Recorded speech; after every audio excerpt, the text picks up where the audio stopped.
Hello everyone, welcome back to the next video of Java tutorial, and in this video we're going to discuss about break and continue statement. There is one major difference between break and continue statement. If you use a keyword break, it will just terminate the loop and comes out of the loop and start executing a line which is present after that. If you use a keyword continue, it will just keep the current iteration and continue the remaining iteration. So there is a basic difference between break and continue. So in my last video I have used a break in switch case statement. I request you to visit that video on how to use a break keyword in switch case statement. But now we are going to see how to use the break statement in for loop. So I'm just creating a for loop to print the number from 1 to 10.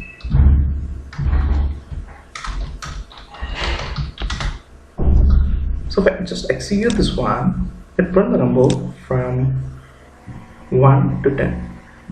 If suppose I want to terminate the for loop when the variable I becomes 6, then I should add a condition. If I becomes 6, I want to terminate this for loop.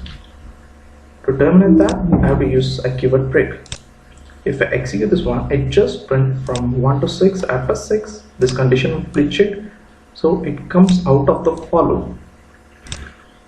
So after break statement, whatever the lines of code which is present after that, after the break statement and before the curly braces, will not be executed, and directly it comes out here and start executing the line which is present after this one.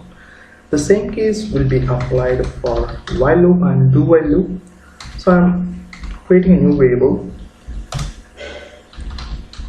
and including a while loop statement, j lesser than 11.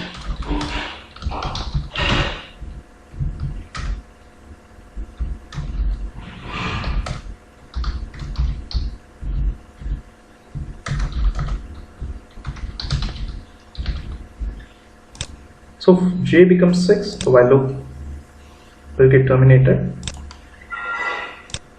Let me come on this for loop so we'll get to know how this while loop works. So when the j becomes 6, it will just terminate and comes out of the while loop. So whatever line which is present after the break statement, excuse me. So what are the set of lines which is present after the break statement and before this curly braces will not be executed. So this is all about break statement in while, do while loop and for loop. Okay, there is another concept. So if you use a keyword break in for loop, it will just in a nested for loop. And nested for loop means if you use a for loop inside another for loop, that is called as a nested for loop. And if you use a keyword break, it will just break the inner for loop and the outer for loop will not get affected. If you want to break the outer for loop, you should give a label for both outer and inner for loop.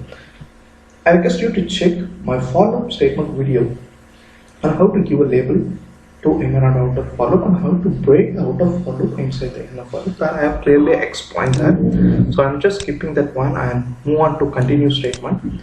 So continue statement is used to skip the current iteration and the remaining iteration will get executed without any interruption. So if I becomes 6, it just skip the current iteration, but after 6, what are the lines, what are the iteration, how many iterations present until this condition becomes false will get executed. So it just print the number from 1 to 10, but when it becomes 6, it's still print because we are checking the condition only after printing. So we should check the condition before printing this result.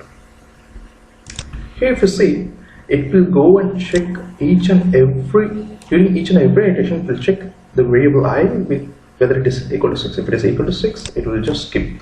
That's why we're not able to see 6 here. And you can use the same for continue, and you can use the same continue in while and do while loop. It will work in the same way. So that's all about a break and continue statement. If you like this video, give thumbs up and don't forget to subscribe to my channel. Thank you. Bye bye.